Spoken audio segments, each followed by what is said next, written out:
Olá, amigos e amigas. Hoje estarei fazendo um react de um vídeo muito popular veiculado no canal TED chamado Five Fingers of Evolution, de Paul Anderson, ou Cinco Dedos da Evolução.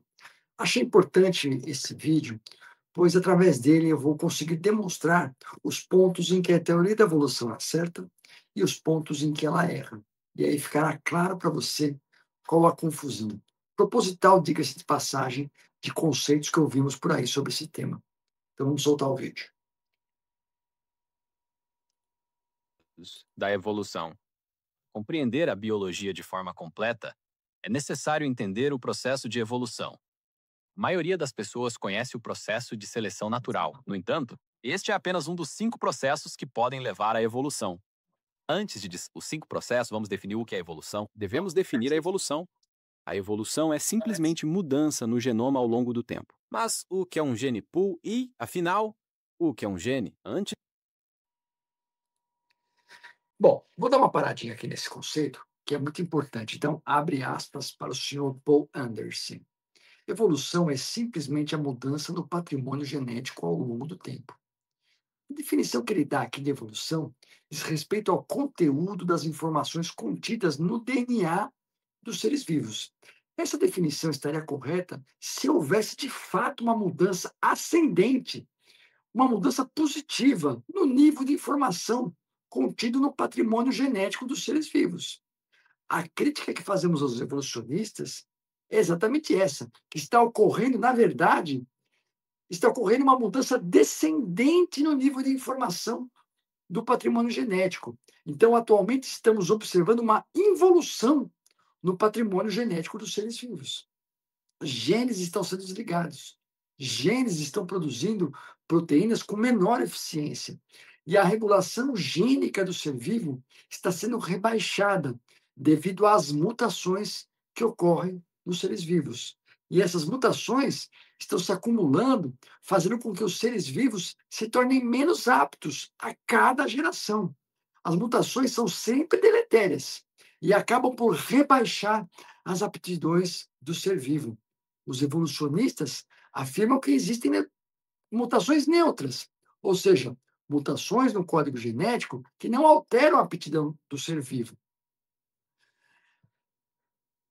E o acúmulo dessas mutações é que seria o motor para a mudança ascendente do patrimônio genético. Mas o fato é que, sim, existem mutações neutras, porém o acúmulo dessas mutações prejudicam a aptidão do ser vivo e colaboram para reduzir a expectativa de vida desses seres vivos. de dedicar mais tempo à genética, vamos começar com uma história. Imagina que um barco capota e 10 sobreviventes nadam até a praia de uma ilha deserta. Eles nunca são resgatados e formam uma nova população que existe por milhares de anos. Curiosamente, 5 dos sobreviventes têm cabelo vermelho. O cabelo vermelho surge quando uma pessoa herda 2 códigos genéticos vermelhos dos pais. Se tiver apenas uma cópia do gene, não terá cabelo vermelho. Para simplificar, assumiremos que os 5 sem cabelo vermelho não são portadores do gene. A frequência inicial do gene do cabelo vermelho é de 50%, ou seja, 10 dos 20 genes totais. Esses genes são o pool genético. Os 20 genes distintos são como cartas em um baralho que se reordenam com cada nova geração. O sexo é apenas uma reorganização do baralho genético. As cartas são embaralhadas e passadas para a próxima geração. O baralho continua com 50% de cartas vermelhas. Os genes são reordenados e passados para a próxima geração. O genoma permanece com 50% de vermelho, apesar de a população poder crescer ao longo do tempo. A frequência deve permanecer em torno de 50%. Se essa frequência variar, então a evolução aconteceu. A evolução é simplesmente mudança no genoma ao longo do tempo. Pense nisso em termos de cartas. Se a frequência das cartas no baralho mudar, a evolução ocorreu. Existem 5 processos. Então vamos explicar esse trecho, porque ele está utilizando o conceito de patrimônio genético como a frequência da ocorrência de um determinado gene na população e não no indivíduo. Então, abre aspas para o senhor Anderson. O patrimônio genético permanece o mesmo, 50% ruivo. Mesmo que a população aumente de tamanho ao longo do tempo, a frequência deve permanecer em torno de 50%. Se esta frequência variar, houve uma evolução. Esse é um conceito errado, pois a mudança na frequência de uma determinada característica, no caso em tela de ter cabelo ruivo, não indica que foi gerada nova informação, nem para o indivíduo e nem para a população. A frequência de uma determinada característica e de seus genes correspondentes não produzem estruturas complexas para formar outras características. Se a frequência de cabelos ruivos mudar ao longo do tempo, não houve informação genética nova para a síntese de proteínas de novas estruturas ou planos corporais. E aí, logo em seguida, ele afirma categoricamente: pense nisso como se fossem cartas. Se a frequência de cartas no baralho mudar, houve uma evolução. Para usar o exemplo dele, a mudança na frequência das cartas do baralho não produz informação nova. A informação nova não seria uma frequência diferente de ases, reis ou damas, mas seria uma nova carta de baralho. E isso a evolução não tem condições de produzir. Processos que podem alterar a frequência. Lembre-se desses processos. Usaremos os dedos das suas mãos, iniciando pelo dedo mínimo e avançando para o polegar. O dedo mindinho deve lembrá-lo de que a população pode encolher. Se a população diminui, então a sorte pode tomar conta. Por exemplo, se apenas 4 indivíduos sobreviverem a uma epidemia, então seus genes representarão o novo pool genético. O próximo dedo é o anelar. Este dedo deve lembra-lo do acasalamento, pois um anel representa um casal. Se indivíduos escolhem parceiros pela aparência ou localização, a frequência pode mudar se indivíduos ruivos só se acasalharem com outros ruivos. Elas poderiam formar uma nova população eventualmente, se ninguém se acasalar com indivíduos ruivos. Esses genes podem diminuir. O próximo dedo é o dedo médio. A M do dedo médio deve lembrar-te da M da palavra mutação. Se um novo gene for adicionado por mutação, pode afetar a frequência? Imagine uma mutação genética criando uma nova cor de cabelo. Isso, obviamente, alteraria a frequência no genoma. O dedo indicador deve lembrar você de Aí, então, novamente, abre aspas para o Sr. Paul Anderson. A letra M deste dedo te lembrará o dedo M de mutação. Se um novo gene é acrescentado através de mutação, ele poderá afetar a frequência. Imagine que uma mutação genética crie uma nova cor de cabelo. Isso, obviamente, mudaria a frequência no patrimônio genético. Fecha aspas. Discordamos totalmente desse conceito, pois mutações não criam características novas. As mutações têm o poder apenas de desligar genes ou reduzir a funcionalidade deles, sejam genes reguladores, sejam genes de sintetização de proteínas. Só para dar um exemplo, o olho azul não é criado, mas sim é a ocorrência do desligamento ou mau funcionamento de genes de produção de melanina. E no exemplo dado, a ocorrência de indivíduos com cabelos ruivos se dá por mutações no gene que produz a eumelanina, resultando em um receptor defeituoso ou inativo. Ou seja, as mutações elas são deletérias e não produzem características ou estruturas funcionais novas. Elas estragam o patrimônio genético do indivíduo e ao longo do tempo da população. O próprio exemplo dado indica uma suposta novidade, cabelo ruivo, que na verdade é o resultado do mau funcionamento de um gene e ainda contribui para rebaixamento da aptidão daquele que tem cabelo ruivo, pois além da cor do cabelo, os indivíduos ruivos têm maior sensibilidade à exposição do sol, com maior risco de queimaduras e câncer de pele. Fica aqui então uma pergunta para os evolucionistas responderem. Por que as mutações que são deletérias ao ser vivo seriam benéficas para a população ao longo do tempo? As mutações deletérias nós vemos todo dia e causam doenças gravíssimas. Anemia falciforme, fibrose cística, doença de Huntington, síndrome disso, síndrome daquilo. Já as mutações benéficas, não temos evidência nenhuma. Só existem na imaginação dos evolucionistas. movimento. Se novos indivíduos entrarem em uma área ou imigrarem, a frequência muda. Se indivíduos saírem de uma área ou emigrarem, A frequência muda. Na ciência, chamamos este movimento de fluxo gênico. Os quatro processos representados pelos nossos dedos podem causar evolução. Tamanho populacional reduzido, mutações não aleatórias e fluxo gênico. Contudo, nenhum deles leva à adaptação. A seleção natural é o único processo que cria organismos melhor adaptados ao ambiente local. Uso o polegar para lembrar deste processo. A natureza aprova as adaptações que se adaptam bem ao ambiente e desaprova as que não se adaptam. Os genes de indivíduos inadequados ao ambiente serão gradualmente substituídos por aqueles mais adaptados. Cabelo vermelho é um exemplo dessas adaptações.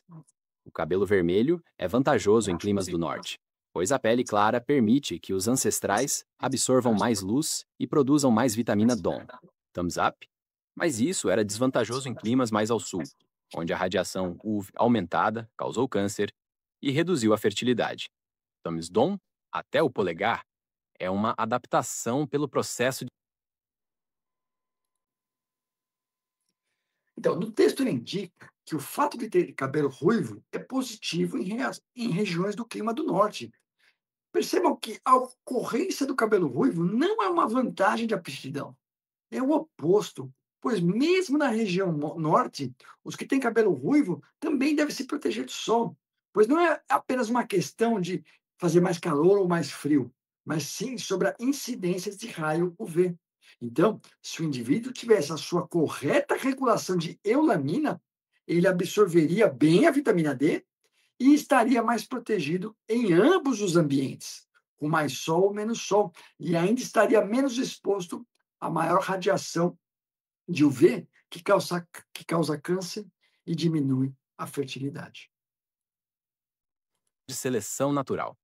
A evolução que descrevemos é chamada de microevolução, pois se refere a pequenas mudanças. Entretanto, essa forma de evolução pode levar à macroevolução ou especiação. Todos os organismos do planeta têm um único ancestral comum. Todos os organismos vivos no planeta estão conectados no tempo pelo processo de evolução. Dê uma olhada na sua própria mão, é uma obra-prima de engenharia criada pelos 5 processos que acabei de descrever ao longo de milhões de anos. Você consegue lembrar das 5 principais causas da evolução? Se não consegue, voltar atrás e assistir de novo. Mas se puder dar a si mesmo ou ao seu vizinho um grande aperto de mão de 5 dedos.